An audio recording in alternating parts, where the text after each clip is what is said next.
بسم اللہ الرحمن الرحیم نحمدہ و نصلی علی رسولہ الکریم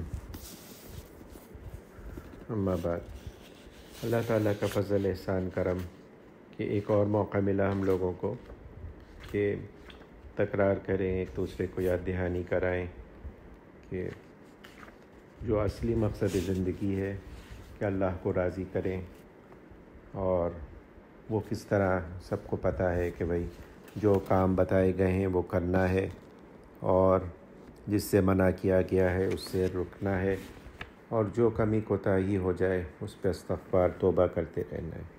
پوری زندگی کا معاملہ یہی ہے، اور اسی طرح سے زندگی گزارنا ہے، اور اسی کوشش میں لگے رہنا ہے۔ انسان کی طبیعت کچھ ایسی واقع ہوئی ہے کہ وہ بھول جاتا ہے اور اس کو یاد نہیں رہتا۔ تو بار بار یاد دہانی کی ضرورت ہوتی ہے، اسی لیے آپس میں بیٹھ کے مذاکرہ کر لیتے ہیں کہ یہ جو ہمارا اصلی مقصد زندگی ہے اس میں کتنی کامیابی حاصل ہو رہی ہے۔ اور یہ دیکھنے کی بات ہے، اللہ تعالیٰ کا احسان ہے کہ ہم مسلمان ہیں، ایک ایسے گھرانے میں پیدا ہوئے ہیں۔ اللہ تعالیٰ نے توفیق دی ہوئی ہے کہ کسی نہ کسی درجے میں فرائض واجبات ادا کر رہے ہیں، لیکن اس پہ صرف مطمئن ہو کے بیٹھ جانا یہ مناسب نہیں ہے، بلکہ ان کو بہتر سے بہتر کرنا ہے، اور اس درجے کا کرنا ہے کہ جس درجے میں مطلوب ہے، جیسا کہ حضور صلی اللہ علیہ وآلہ وسلم نے خود کر کے دکھا دیا۔ نماز اس طرح پڑھنی ہے، روزہ اس طرح رکھنا ہے، صبر اس طرح کرنا ہے، تواضع اس طرح کرنی ہے، اللہ سے محبت ایسے رکھنی ہے، اور حقوق ایسے ادا کرنے ہیں، اور یہ ساری چیزیں کر کے دکھا دی، تو اس درجے میں آ جائے اور اصلی دینداری پیدا ہو جائے ہمارے اندر۔ اور یہ ایک اللہ تعالیٰ کی عنایت فضل ہوتا ہے جو اللہ تعالیٰ بندے پہ فرما دیتے ہیں، اور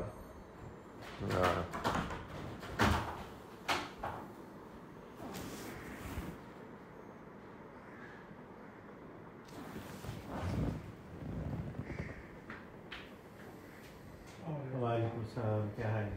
خیریت سے؟ آ جائے آرام سے آ جائے۔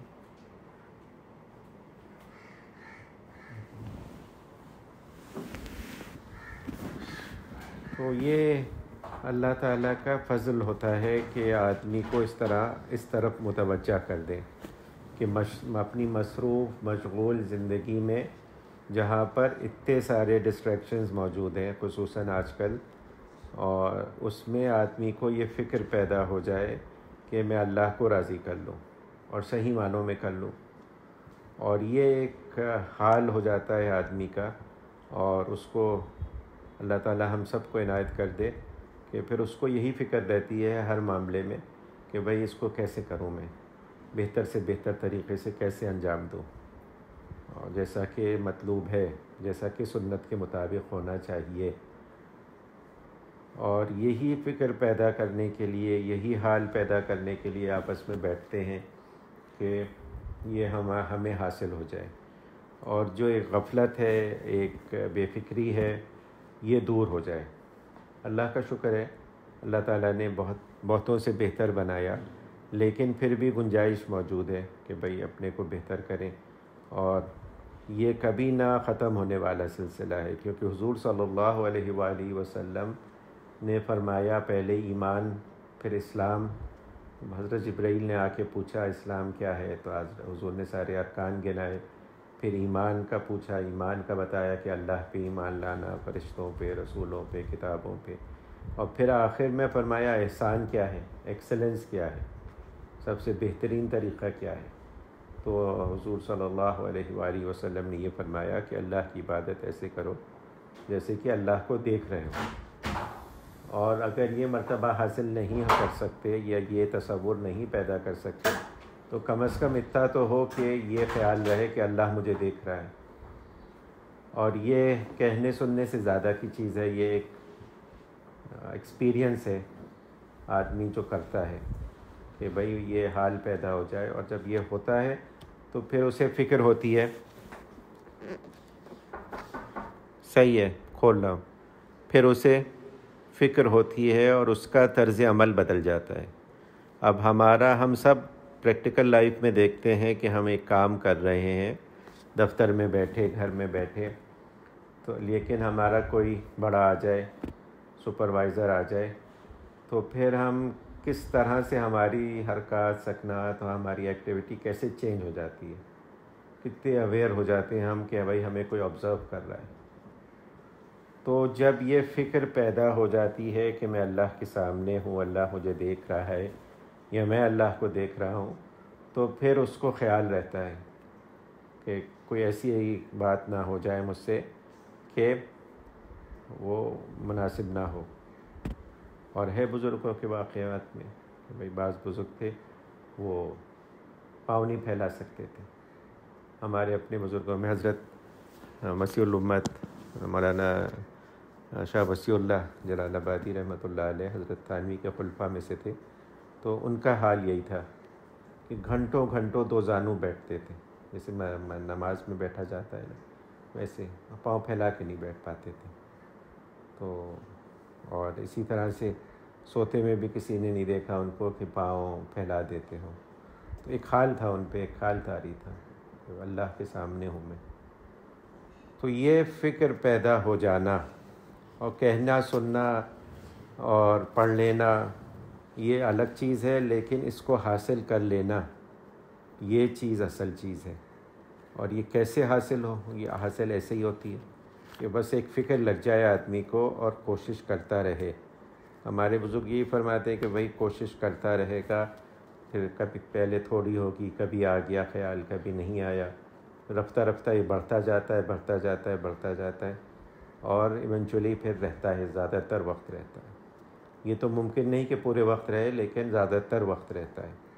اور یہی چیز جو ہے آدمی کو گناہوں سے بچاتی ہے۔ بہت سارے ایسے گناہ ہیں ہم لوگ جو کرتے ہیں جس پہ کوئی بھی کسی کو بھی نہیں پتہ چلتا۔ ایسے آج کل تو خاص طور پہ جو نئی ڈیوائسز وغیرہ ایجاد ہوتی ہیں، نئے طریقے ہیں انٹرنیٹ وغیرہ کے، اس میں تو اہتمام کیا جاتا ہے کہ آپ اس طرح سے ایکٹیویٹیز کریں کسی کو پتہ بھی نہ چلے۔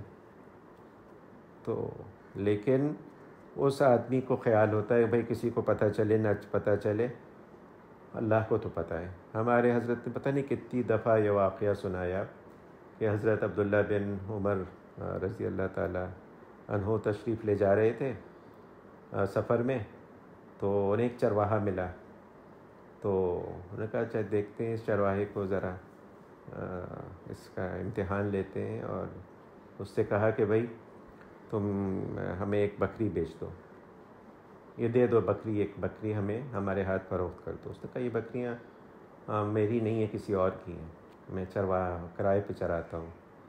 تو انہوں نے کہا بھائی تم اسے کہہ دینا کہ بھیڑیا کھا گیا ہے، وہ کھاتے رہتے ہیں بھیڑیا، تو وہ کہہ دینا اس کو، اور تمہارا بھی فائدہ ہے ہمارا بھی فائدہ ہے، تمہیں پیسے مل جائیں گے اور ہمیں کھانے کو مل جائے گا، ضرورت ہے، اور مالک سے کہہ دینا بھیڑیا کھا گیا۔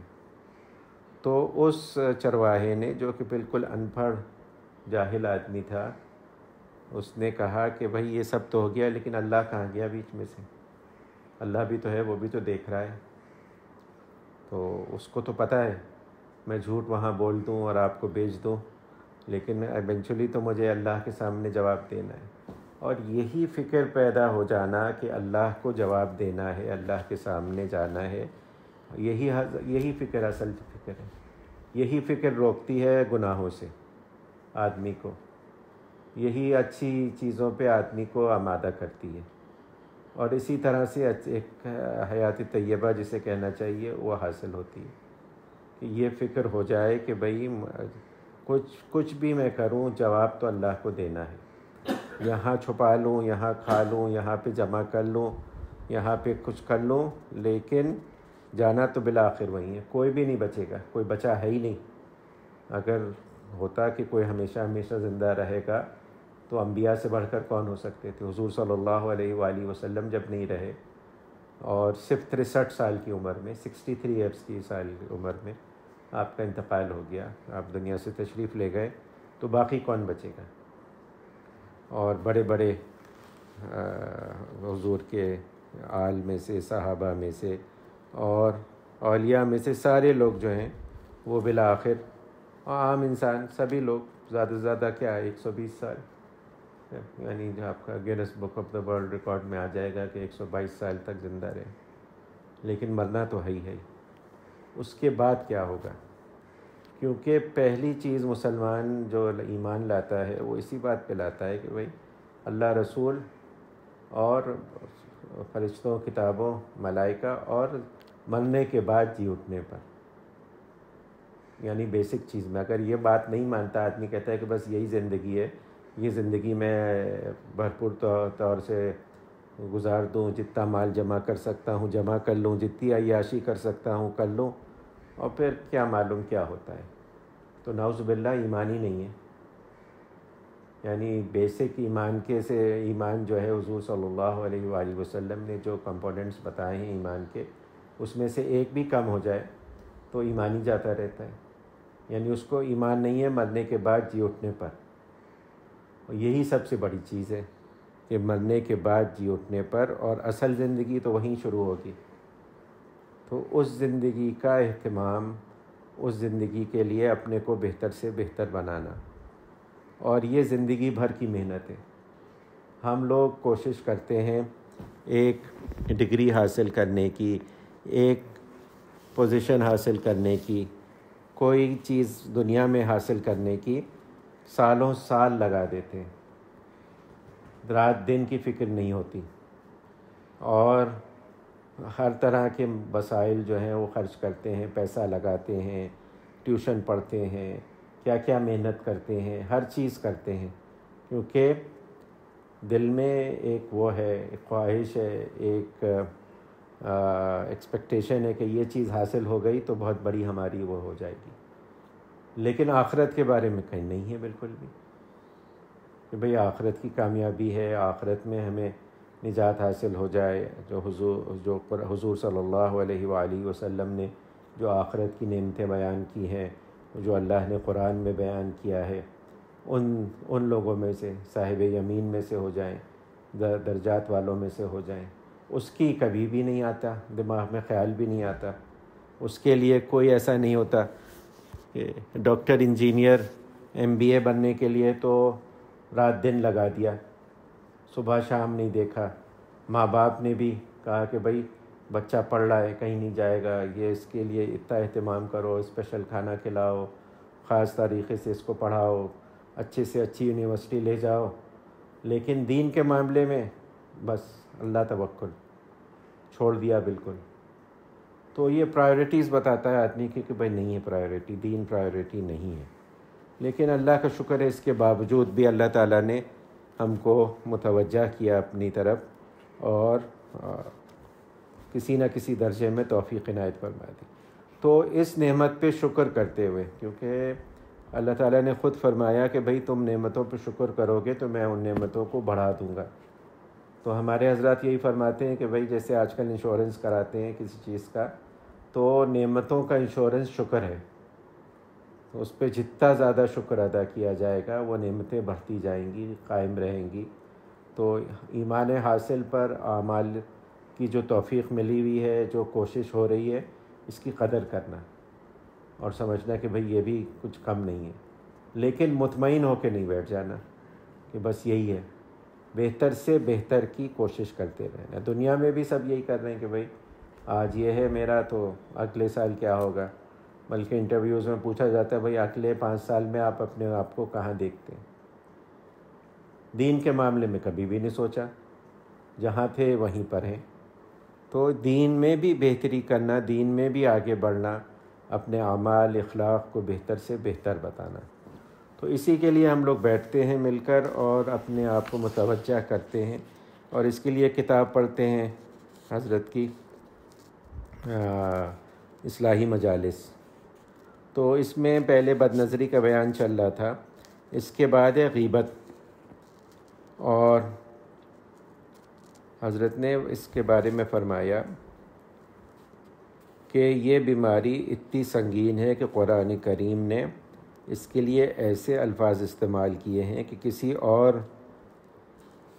روحانی بیماری کے لیے ایسے الفاظ استعمال نہیں کیے۔ وَلَا تَجَسَّسُوا وَلَا يَغْتَبْ بَعْضُكُمْ بَعْضًا أَيُحِبُّكُمْ أَحَدُكُمْ أَنْ يَأْكُلَ لَحْمَ أَخِيهِ مَيْتًا فَكَرِهْتُمُوهُ، سورہ حجرات کی آیت ہے۔ یعنی تجسس نہ کرو اور تم میں سے بعض لوگ بعض دوسرے لوگوں کی غیبت نہ کریں۔ کیا تم اس میں سے کوئی اس بات کو پسند کرتا ہے کہ وہ اپنے مردار بھائی کا گوشت کھائے؟ پس تم اس کو ناپسند کرتے ہو۔ اس آیت میں غیبت کو مردار بھائی کا گوشت کھانے سے تعبیر کیا، یعنی ایک تو انسان کا گوشت، اور وہ انسان بھی اپنا بھائی بھی وہ مردہ، یعنی کوئی بھی انسان جس کے اندر انسانیت کا ذرہ بھی موجود ہوگا، وہ اس کام کا نہ تو ارتکاب کر سکتا ہے، نہ اس کے بارے میں سوچ سکتا ہے۔ اور قرآن کی غیبت کو یہ فرق کہہ رہا ہے کہ بھئی غیبت ایسا ہے جیسے اپنے مردار بھائی کا گوشت کھانا۔ اور یہ یقین پیدا کرنا ہے ہم لوگوں کو۔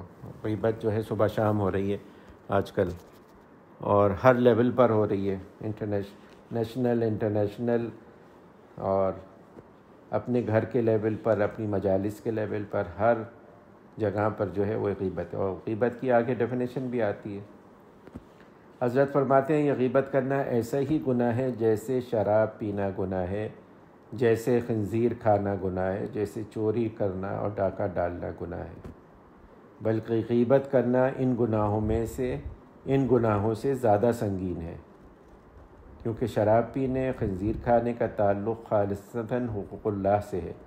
اگر کوئی شخص شراب نوشی کرتا ہے یا خنزیر کھاتا ہے تو وہ اپنی ذات کا گناہ کرتا ہے، اس کا حقوق العباد سے کوئی تعلق نہیں۔ لہٰذا اگر کبھی توبہ کرنے کی توفیق اللہ تعالیٰ عطا فرمائیں گے تو صرف توبہ کرنے سے یہ معاف ہو جائے گا، لیکن غیبت کا گناہ حقوق العباد میں سے ہے۔ جس کا حق ضائع کیا ہے اس سے معاف کرانا ہوگا، اس کے بغیر نہیں معافی ہوگی، چاہے 1000 توبہ استغفار کرتے رہو، نماز روزہ کرتے رہو، لیکن یہ معاف نہیں ہوں گے۔ حقوق العباد کا معاملہ بہت سنگین ہے۔ ہمارے حضرت ڈاکٹر عبدالحی رحمۃ اللہ علیہ بار بار لوگوں کو تنبیہ کرتے، تقریباً ساری مجالس میں تنبیہ کرتے تھے کہ حقوق العباد میں بہت محتاط رہو۔ حقوق العباد کا معاملہ بہت سنگین ہے، اور پتہ نہیں کتنی دفعہ ہمارے حضرت نے بھی اور سارے لوگ ذکر کرتے ہیں کہ حضور صلی اللہ علیہ وآلہ وسلم نے ارشاد فرمایا کہ اپنے صحابہ سے، مفہوم ہے حدیث کا کہ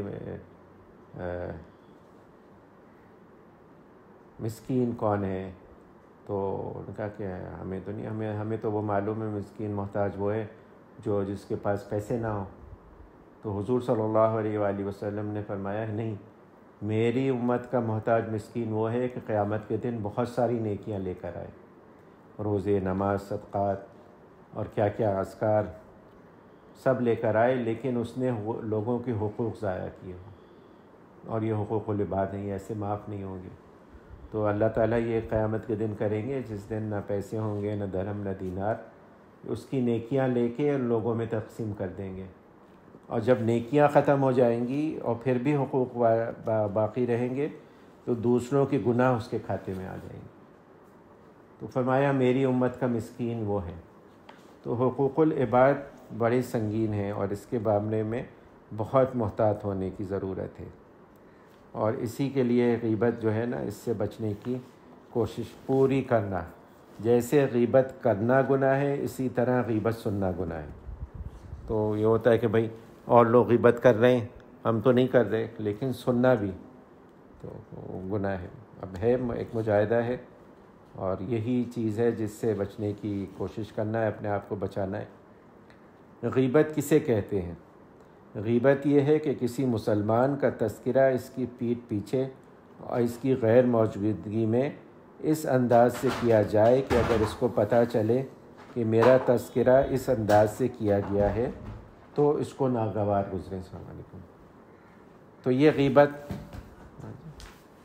غیبت ہے اور گناہ ہے۔ یعنی غیبت کسے کہتے ہیں؟ یہ کہ کسی مسلمان کا تذکرہ اس کی پیٹھ پیچھے اور اس کی غیر موجودگی میں اس انداز سے کیا جائے کہ اگر اس کو پتہ چلے کہ میرا تذکرہ اس انداز سے کیا گیا ہے تو اس کو ناگوار گزرے، اور یہ غیبت اور گناہ ہے۔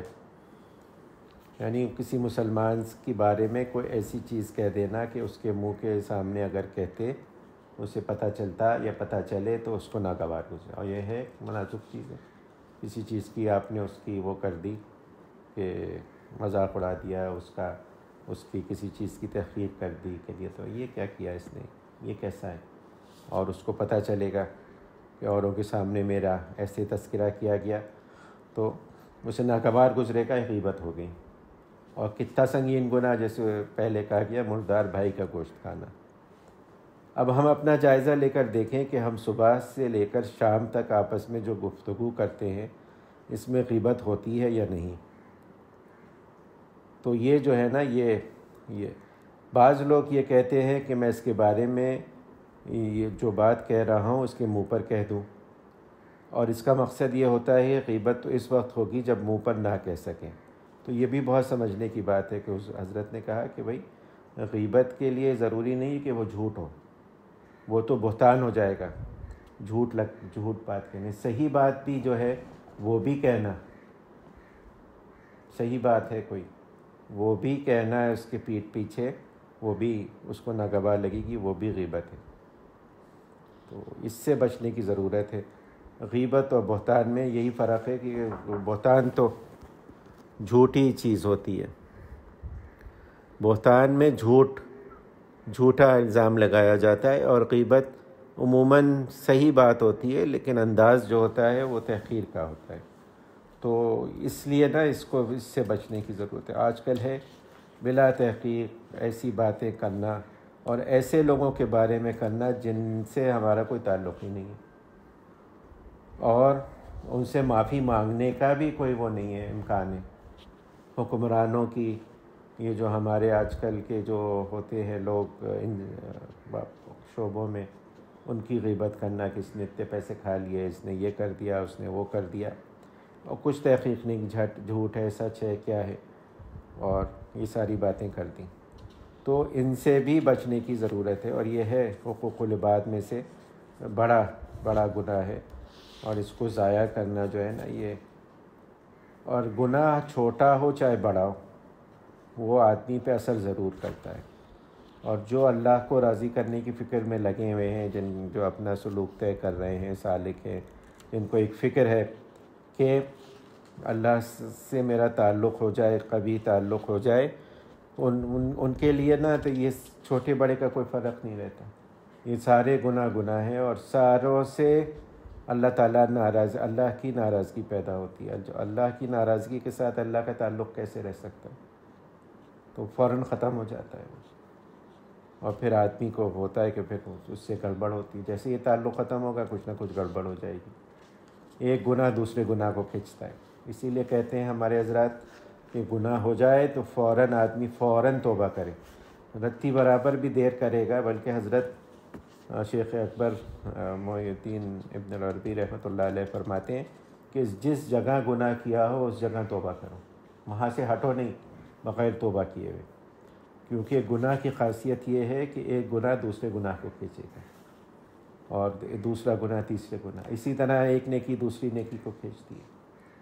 تو جیسے ہی پتہ چل جائے وہ غیبت ہو گئی، توبہ استغفار کرے۔ اب ان لوگوں سے کیسے وہ کرے؟ تو ان سے جن کے بارے میں معلوم ہے، جن سے کانٹیکٹ ہے آدمی کا، جن سے روزانہ کا تعلق ہے، ان سے تو معافی مانگنی ہوگی، اور اسپیسیفک ڈیٹیلز بتانے کی ضرورت نہیں ہے کہ بھئی یہ غیبت کی۔ حضرت تھانوی کی عادت تھی کہ لوگ جب ان سے معافی مانگتے تھے تو کہتے تھے ایک شرط میں معاف کروں گا،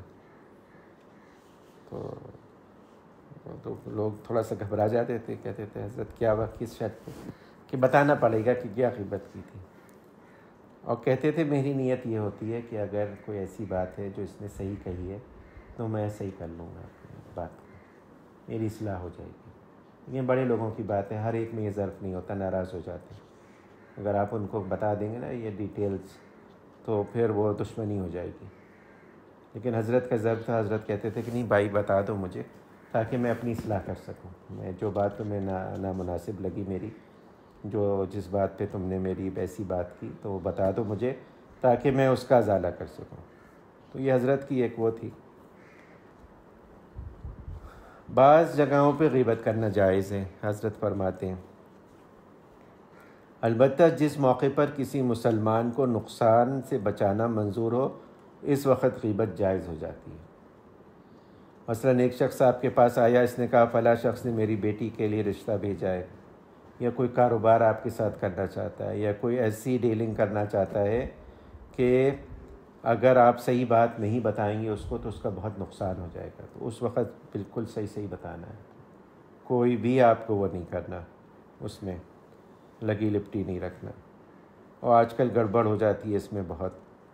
لوگ کہتے ہیں کہ غیبت ہو جائے گی. نہیں, غیبت نہیں ہے. یہاں پہ اجازت ہے, یہاں پر بتانا واجب ہے آدمی کو کہ یہ گڑبڑ ہے اور یہ آپ بچائیں, اس شخص سے ڈیلنگ نہ کریں. معلوم ہے فلاں آدمی جو ہے قرض لیتا ہے, قرض لے کے پیسہ واپس نہیں کرتا, تو اس کے بارے میں بتا دینا چاہیے, غیبت نہیں ہوگی. اسی طرح سے رشتہ آیا ہے اور پتہ ہے کہ بھائی نہیں مناسب لوگ نہیں ہیں, مزاج صحیح نہیں ہے, یہ معاملات گڑبڑ ہیں, تو بتا دیں. یہ واجب ہے, اس وقت پہ جائز ہو جائے گی غیبت. اسی طرح سے حضرت نے فرمایا ہے کہ حضرت نے فرمایا عام طور پر لوگوں میں مشہور ہے کہ جو فاسق فاجر ہو اس کی غیبت جائز ہے. حضرت نے فرمایا یہ غلط ہے. مطلقاً اس طرح سے یہ بات درست نہیں, بلکہ جس طرح نیک آدمی کی غیبت جائز نہیں اس طرح سے فاسق و فاجر کی غیبت بھی جائز نہیں. ہاں, اگر کوئی شخص کسی گناہ کو اس طرح اعلانیہ کرتا ہے کہ اس گناہ کی اپنی طرف نسبت سے نہیں شرماتا اور نہ اس کو وہ برا سمجھتا ہے کہ یہ گناہ اس کی طرف منسوب ہو, تو اگر اس گناہ کا ذکر اس کی غیر موجودگی میں کرے تو یہ غیبت نہیں ہوگی. لیکن فاسق فاجر کی غیبت جائز نہیں. ہمارے حضرات نے فرمایا کہ ایک بزرگ تھے, ان کے سامنے حجاج بن یوسف کی برائی ہو رہی تھی. حجاج بن یوسف ہے سفاک, اور صحابہ تک کو نہیں چھوڑا اس نے, تو کی ہے بہت ساری ذاتیاں اس نے. تو ان بزرگ نے تنبیہ کی اپنے جو لوگ ان کے دوست, انہوں نے کہا کہ بھائی جو اللہ حجاج بن یوسف کو اس کی برائیوں کا بدلہ دے گا وہ تمہاری غیبت کی بھی وہ پکڑ کرے گا, تو اس کی غیبت بھی جائز نہیں ہے. اپنی فکر میں لگو. حضرت فرماتے ہیں کہ دوسروں کا ذکر کرنے کی ضرورت ہی کیا, بس اپنی فکر کرو. بقول کسی کے تجھ کو پڑھائی کیا پڑی اپنی نہ بیڑ تو, یعنی اپنی فکر کریں. جس کو اپنی عیوب کی فکر ہو دوسروں کو عیوب کی تلاش کہاں کرے گا. جو خود بیمار ہو, اس کے پیٹ میں درد ہو رہا ہو, وہ دوسروں کی بیماریوں کی کہاں فکر کرے گا. جب انسان اپنی فکر میں پڑتا ہے کہ میں کس عیب کے اندر مبتلا ہوں, میرے اندر کیا خرابی ہے, اس کی کس طرح اصلاح کروں, کس طرح اس کا تدارک کروں, تو پھر اس سے دوسرے کی غیبت نہیں ہوتی. اور یہی سب سے بڑی بات ہے جس کی طرف متوجہ کرنا ہے کہ اپنی فکر ہو جائے, ہمیں اپنی فکر ہو جائے, اور دوسروں کی فکر, دوسروں کے عیوب, دوسروں کے معاملات, دوسروں کے حالات, اس سب سے نظر ہٹ جائے. اور آج کل چکر یہی ہے کہ سبھی کی فکر پڑی ہوئی, اپنی نہیں پڑی ہوئی, اپنی طرف سے مطمئن ہے اور اپنے پہ سمجھتے ہیں کہ ہم میں کوئی برائی نہیں. تو یہ حضرت یہاں فرماتے ہیں بہادر شاہ ظفر نے بڑے اچھے شعر کہے تھے, جو اپنی برائی سے بے خبر رہے ڈھونڈتے اوروں کے عیب و ہنر, پڑی اپنی برائی پر جو نظر تو نگاہ میں کوئی برا نہ رہا. جب اپنی برائی, اپنی عیب کا پتہ چل جاتا ہے, اور یہ اللہ کا فضل ہے. بزرگوں نے فرمایا کہ سب سے بڑا فضل بندے پر جو ہوتا ہے وہ یہ ہوتا ہے کہ اس کو اس کے عیوب نظر آنے لگتے ہیں. اس کو پتہ چل جاتا ہے کہ بھئی میں یہ گڑبڑ کر رہا ہوں, میری نماز میں یہ خامیاں ہیں, میرے وضو میں یہ خامیاں ہیں, میرے معاملات میں یہ خامیاں ہیں، اور پھر ان کو درست کرنے میں لگ جاتا ہے وہ۔ یہ سب سے بڑا فضل پہلا یہ ہوتا ہے کہ اس کو اپنے عیوب نظر آنے لگتے ہیں، اور یہی سب سے بڑی بات ہے۔ حضرت محمود حسن گنگوہی رحمۃ اللہ علیہ بڑے مفتیوں میں سے ہیں، ہمارے ابھی پچھلے ہی کچھ زمانے میں گزرے ہیں، 20-25 سال پہلے۔ تو انہوں نے درخواست کی حضرت شیخ الحدیث مولانا زکریہ رحمۃ اللہ علیہ سے کہ میں مرید ہونا چاہتا ہوں آپ سے۔ تو انہوں نے کہا کہ نہیں، اتنے بڑے بڑے لوگ موجود ہیں، حضرت تھانوی موجود ہیں، حضرت عبد القادر رائے پوری صاحب، حضرت مدنی موجود ہیں، تم ان کے پاس جاؤ، ان سے مرید ہو۔ وہ بھی عالم بڑے آدمی تھے، تو وہ کہنے لگے کہ میں سب کے پاس ہو کر آیا ہوں، لیکن میں کیا کروں کہ اور جگہ میں جاتا ہوں تو میرے خیال میں یہ ساری باتیں نہیں آتی، لیکن جب میں آپ کے پاس بیٹھتا ہوں تو مجھے اپنی عیوب نظر آتی ہیں، اپنی عیوب کی طرف میری نظر ہوتی۔ تو حضرت زکریا نے اس کو بہت اپریشیٹ کیا تھا، کہنے لگے ہاں چلو بھائی، مجھ سے مناسبت ہے، تم آ جاؤ، میں تمہاری اصلاح کر دوں گا۔ تو یہ بات پیدا ہو جائے، یہ فکر پیدا ہو جائے کہ بھائی مجھ میں یہ خامی ہے، میں اس کو دور کر لوں۔ اگر کوئی آدمی بیمار ہوتا ہے تو اس کو یہی فکر ہوتی ہے کہ بھئی یہ میرا معاملہ ہے، بلڈ پریشر ہائی ہے، شوگر ہائی ہے، فلاں چیز ہے، تو وہ اسی فکر میں لگ جاتا ہے کہ بھئی ڈاکٹر کو دکھاؤں، کوئی علاج کروں، اپنی پرہیز میں وہ نہ کروں، گڑبڑ نہ کروں، اور میری طبیعت صحیح ہو جائے، کیونکہ اگر نہیں ہوگی تو یہ مرض بڑھتا جائے گا اور پھر گڑبڑ ہوگی۔ تو بس اللہ تعالیٰ کہنے سننے سے زیادہ عمل کی توفیق عنایت فرما دے، اور یہ فکر ہم سب میں پیدا فرما دے کہ بھئی ہماری اصلاح ہو جائے، اور جس درجے میں مطلوب ہے اللہ سے تعلق وہ آسانی سے حاصل ہو جائے۔ اللہم صلی علی حبیبک محمد وعلی آل حبیبک محمد کما صلیت علی ابراہیم وعلی آل ابراہیم انک حمید مجید۔ اللہم بارک علی حبیبک محمد وعلی آل حبیبک محمد کما بارکت علی ابراہیم وعلی آل ابراہیم انک حمید مجید۔ یا العالمین، یا غیاث المستغیثین، یا مال المستجرین، ہمیں تمام چھوٹے بڑے اگلے پچھلے خفیہ علانیہ گناہ اپنے کرم اپنے فضل سے معاف فرما دیجیے۔ یا العالمین، دین کی صحیح فہم پیدا فرما دیجیے۔ یا العالمین، اپنے سے مضبوط قوی ترین تعلق عنایت فرما دیجیے۔ اپنی محبت اپنے حبیب حضرت محمد مصطفیٰ صلی اللہ علیہ وآلہ وسلم کی پکی سچی محبت عنایت فرما دیجیے۔ ان کے اتباع کی توفیق کامل اور راسخ عنایت فرما دیجیے۔ یا العالمین، ہم آپ کے دین کے راستے پہ چلنا چاہتے ہیں، نفس و شیطان غلبہ ہے، اس راستے کی جو رکاوٹیں ہیں اسے دور فرما دیجیے۔ یا العالمین، ہمارے لیے آسان فرما دیجیے۔ تمام خیر آپ سے مانگتے ہیں جو آپ کے حبیب حضرت محمد مصطفیٰ صلی اللہ علیہ وآلہ وسلم نے آپ سے مانگی، اور تمام اس شر سے پناہ مانگتے ہیں جس سے آپ کے حبیب حضرت محمد مصطفیٰ صلی اللہ علیہ وآلہ وسلم نے پناہ مانگی۔ وانت المستعان وعلیک البلاغ ولا حول ولا قوة الا باللہ۔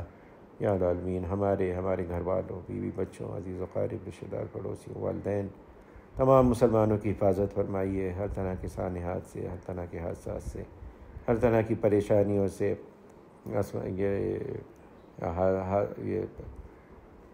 موسمی آفات سے، بارش اور دوسری ساری چیزوں سے تمام مسلمانوں کی حفاظت فرمائیے، ہر طرح کے شر فتنے فساد سے ہر طرح کا خیر عنایت فرمائیے۔ یا العالمین، حلال واسع رزق بلا مشقت اپنے کرم اپنے فضل سے عنایت فرمائیے۔ بچے جہاں کہیں پہ بھی ہیں، بچے بچیاں، ان کی حفاظت فرمائیے، ایمان کی، جان مال عزت آبرو کی۔ یا العالمین، یا غیاث المستغیثین، ہمارے ملک پہ خصوصی فضل فرمائیے۔ یہ سیاسی اور معاشی بحران جو ہے اس کو عافیت کے ساتھ دور فرمائیے۔ یا العالمین، ہمیں واپس دین پہ لے آئیے، صحیح فہم پیدا فرما دیجیے۔ یہ جو بگاڑ آ گیا ہے معاشرتی، دینی، سیاسی، اس کو دور فرما دیجیے عافیت کے ساتھ۔ اللہم ارحم امت محمد صلی اللہ علیہ وآلہ وسلم، فرج عن امت محمد صلی اللہ علیہ وآلہ وسلم۔ اللہم اغفر لامت محمد صلی اللہ علیہ وآلہ وسلم۔ جہاں جہاں مسلمان ہیں، ان مظلوم ہیں، ان کی مدد نصرت فرمائیے۔ کشمیر میں، برما میں، فلسطین، افغانستان، ہر جگہ پہ ان کی مدد نصرت فرمائیے۔ جو مانگا وہ بھی عنایت کر دیجیے، جو مانگنا چاہیے تھا یاد نہیں آیا، ہمارے لیے بہتر ہے، وہ بھی اپنے کرم و فضل سے عنایت فرما دیجیے۔ اور سب سے بڑھ کر یہ کہ ہم سب کو اپنے اولیاء میں عافیت کے ساتھ شامل فرما لیجیے۔ وصلی اللہ تعالی علی خیر خلقہ ونور عرشہ حضرت محمد و آلہ و صحبہ اجمعین برحمتک یا رب۔